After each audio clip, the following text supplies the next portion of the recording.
दोस्तों जैसा कि आप जानते हैं कि आज बजट 2020 अनाउंस हो चुका है और जो आपकी पर्सनल टैक्स स्लैब्स हैं उसमें बहुत सारे चेंजेस किए गए हैं जो आपके लिए समझना इंपॉर्टेंट है। तो आपके सामने एक टेबल दिख रहा है जिसमें मैंने अलग अलग स्लैब्स लिखी हुई हैं और उसमें आपका एग्जिस्टिंग रेट यानी अभी फ़िलहाल क्या रेट था और जो नए रेट्स हैं चेंज होने के बाद वो क्या हो गए हैं और उसका बेनिफिट क्या है। उसके बाद एक कॉलम कॉस्ट का है जो ब्लैंक छोड़ रखा है, उसका रीज़न मैं आपको बताने वाला हूँ। तो हम आते हैं स्लैब पे और समझते हैं कि अगर आपकी जो स्लैब है वो 2.5 लाख रुपए वाली है, यानी अगर आपकी इनकम 2.5 लाख रुपए तक है तो अभी तक इस पर कोई भी टैक्स पे नहीं करना होता था और नए टैक्स रेट्स में भी इसमें आपको कोई टैक्स पे नहीं करना है। तो यहाँ पर ना ही कुछ बेनिफिट है और ना ही इसकी कोई कॉस्ट है। अगर आप 2.5 लाख से 5 लाख वाली इनकम स्लैब में फॉल करते हैं तो अभी तक उस पर जो रेट था वो 5% था और नया रेट भी 5% होगा। बट यहाँ पर आपको ध्यान देना है, एक रिबेट होती है अंडर सेक्शन 87A। तो अगर आप इस स्लैब में फॉलो होते हैं यानी अगर आपका इनकम 2.5 लाख से 5 लाख रुपए के बीच है तो आपको उस पर कोई भी टैक्स पे नहीं करना है क्योंकि वो रिबेट से एडजस्ट हो जाता है। तो यहाँ पे भी आपको कोई डिफरेंस नहीं है, बेनिफिट कॉस्ट बराबर है। अब आते हैं नेक्स्ट स्लैब पे जहाँ पे आपकी इनकम 5 लाख एंड 7.5 लाख के बीच है। तो यहाँ पर अभी तक एग्जिस्टिंग जो रेट हुआ करता था वो 20% हुआ करता था जिसे घटाकर 10% कर दिया गया है। तो यहाँ पर देखा जाए तो आपको 10% कम टैक्स पे करना पड़ रहा है। तो 2.5 लाख का 10% यानी 25,000 रुपीज़ का आपको बेनिफिट दिख रहा है। अच्छा, यहाँ पर कॉस्ट क्या है ये मैं आपको बताऊंगा थोड़ी देर में। इसके बाद अगर आप 7.5 लाख से 10 लाख रुपए के बीच की इनकम में फॉल करते हैं तो अभी तक इस पे भी टैक्स रेट जो है 20% था जिसको घटा के 15% कर दिया है। यहाँ पे भी आपको 5% का बेनिफिट दिख रहा है।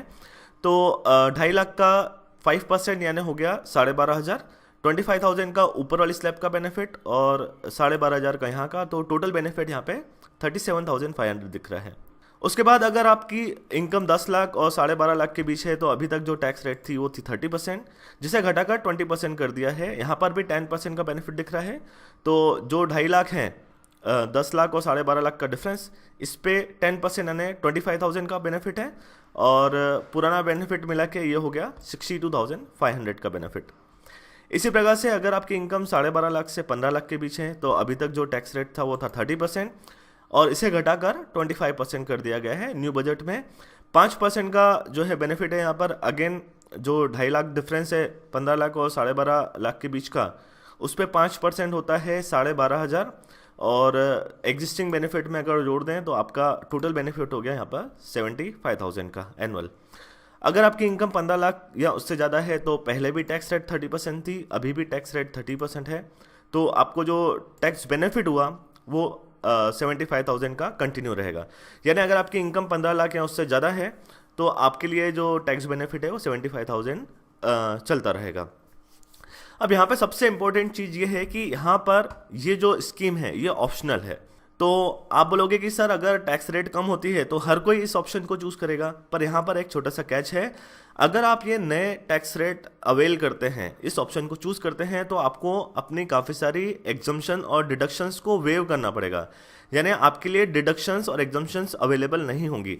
अभी वो कौन सी डिडक्शन और कौन सी एग्जम्पशंस अवेलेबल नहीं होंगी इसके बारे में पूरी क्लैरिटी नहीं है। तो जैसे ही क्लैरिटी आएगी मैं आपको इस पर डिटेल्ड वीडियो विथ कॉस्ट और बेनिफिट के कंपैरिजन के साथ बना के देने वाला हूं। बट अभी आपको ये समझना है कि सपोज आपका हाउसिंग लोन चल रहा है तो उसका बेनिफिट मिलेगा या नहीं मिलेगा, अभी इस चीज़ पे डाउट है। आपकी एटीसी में आपका 1.5 लाख रुपए का आपको डिडक्शन मिलता है तो वो आपको मिलेगा कि नहीं, इस चीज़ पे अभी क्वेश्चन मार्क है। तो अभी काफ़ी सारी चीज़ें क्लियरिफाई होना बाकी हैं। तो ये जो आपको बेनिफिट हो रहा है इसके पीछे कॉस्ट भी इन्वॉल्व है। तो आपको इस ऑप्शन में जाना है या नहीं जाना है ये डिपेंड करता है कि आपको उसकी कॉस्ट क्या पड़ रही है, आपको नुकसान कितना हो रहा है।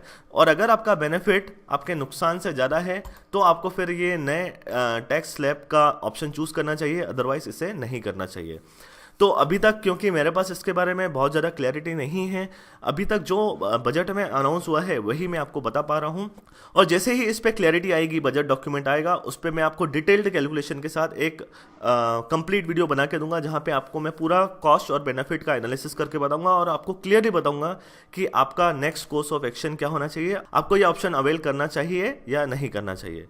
तो इस बजट में ये एक सबसे बड़ा चेंज निकल के आया है। इसके अलावा एक और बड़ा चेंज किया गया है, वो है आपके बैंक डिपॉजिट्स को लेकर, जो पर्सनली मुझे काफ़ी अच्छा लगा।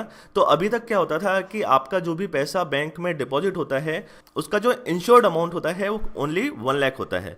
यानी अगर किसी केस में बैंक डूब जाता है, बैंक करप्ट हो जाता है, तो आपको केवल 1 लाख रुपए तक ही रिकवरी उसकी मिल पाएगी, चाहे आपका डिपॉजिट अमाउंट जो भी हो। यानी अगर आपके 10 लाख भी डिपॉजिट है तो भी आपको 1 लाख ही मिल सकता था। बट इस बजट में उस इंश्योर्ड अमाउंट को बढ़ाकर 5 लाख कर दिया गया है, पूरे 5 गुना से बढ़ा दिया गया है।